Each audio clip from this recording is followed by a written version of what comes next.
All right, let's break down the incredibly complex and tangled plot of Samantha Hayes' psychological thriller, I Took Her First.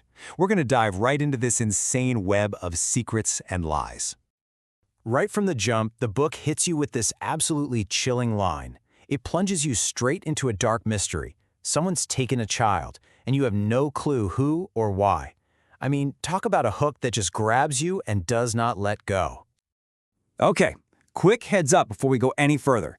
This is a full spoiler deconstruction. We're going to be revealing every single twist and turn, and that includes the jaw-dropping ending. So you have been warned.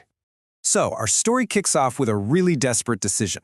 We meet our protagonist, Hannah. She's an art teacher, and her life is just completely falling apart at the seams. And that leads her to do something truly unthinkable. You've got this perfect storm brewing in Hannah's life, right? Her husband, Rory, is gone. Poof. Her daughter, Jody, is shutting her out.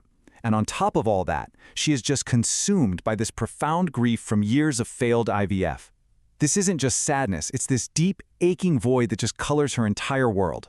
It all comes to a head when she sees one of her students, a little girl named Mila, who seems neglected, and she makes this rash, life-altering decision to basically rescue her. And this quote just perfectly captures where her head is at.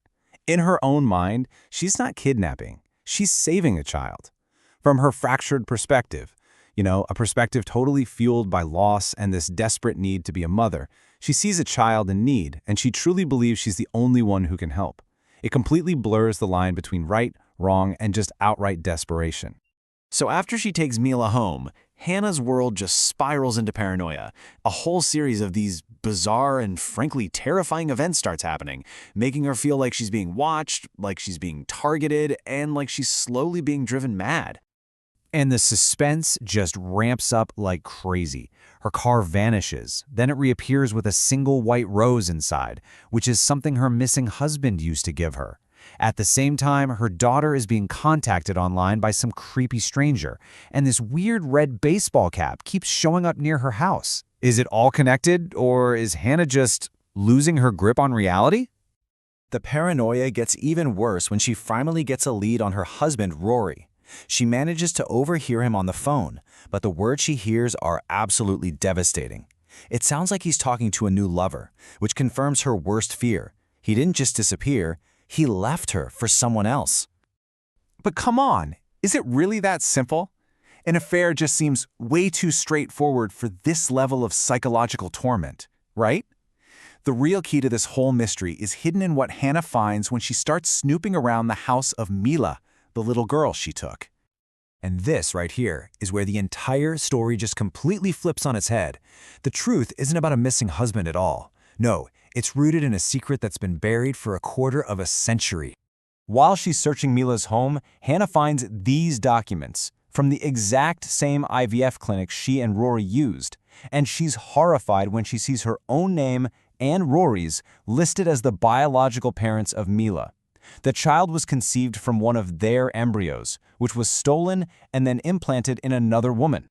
So she calls the clinic, desperate for answers, and they deliver this bombshell confirmation. The child she impulsively took, the neglected little girl she felt this strange, powerful connection to, is biologically her own daughter. I mean, her entire world is just shattered. This incredible revelation just blows the whole case wide open. Think about it. If Hannah is Mila's biological mother, then who is the woman who's been raising her? Who is the nanny? And what in the world does any of this have to do with Rory's disappearance? Suddenly, nobody is who they seem to be. So to even begin to understand what's happening, we have to go back. This timeline is absolutely essential, because this conspiracy didn't start today. It started 25 years ago with another stolen child, an act that was orchestrated by Rory's own parents. That single, horrible decision set off a chain reaction of blackmail, lies, and stolen identities that has finally exploded in the present day. Okay, first reveal. Mila's supposed mother, this Anna Weston, is a fake identity. She is actually Natalie Hannah's best friend from university. And get this, she's the very same friend whose baby was stolen from her 25 years ago. She has been at the very center of this, pulling strings from the very beginning. And for another shocking twist, Mila's strange and watchful nanny Zyla It turns out she's actually Fleur, the grown-up version of the very same baby that was stolen from Natalie all those years ago. She found her biological mother and became a key part of this twisted, long game of revenge. So who were the original villains? Rory's parents.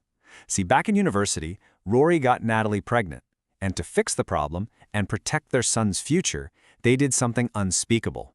They kidnapped their own grandchild, Fleur, and just abandoned her hundreds of miles away, kickstarting this entire tragic cycle of retribution. And the proof? It's right here in a hidden letter that Hannah finds. Rory's parents wrote it to him, confirming they knew he was Fleur's father, that he had a child with Natalie, and that they helped him cover the whole thing up. This quote just exposes the deep, dark family secret they've been protecting for decades. Wow, so with all those twists and turns finally unpacked, what's our final verdict? Does this unbelievably complex story actually hold together in the end? Well, the main takeaway from this novel is a powerful one. The past is never really gone. One horrific secret, one terrible decision created these waves of pain, blackmail, and revenge that just destroyed multiple lives across 2 whole generations. As for our critique, on the one hand, the plot is undeniably intricate, and the suspense is just relentless. The twists, genuinely shocking. But that same complexity can be its biggest challenge. The connections sometimes feel a little convoluted, and you really have to pay close attention to keep everyone and everything straight. But for its sheer ambition, its breakneck pacing, and some truly surprising reveals, we're giving I Took Her First a final grade of 8 out of 10.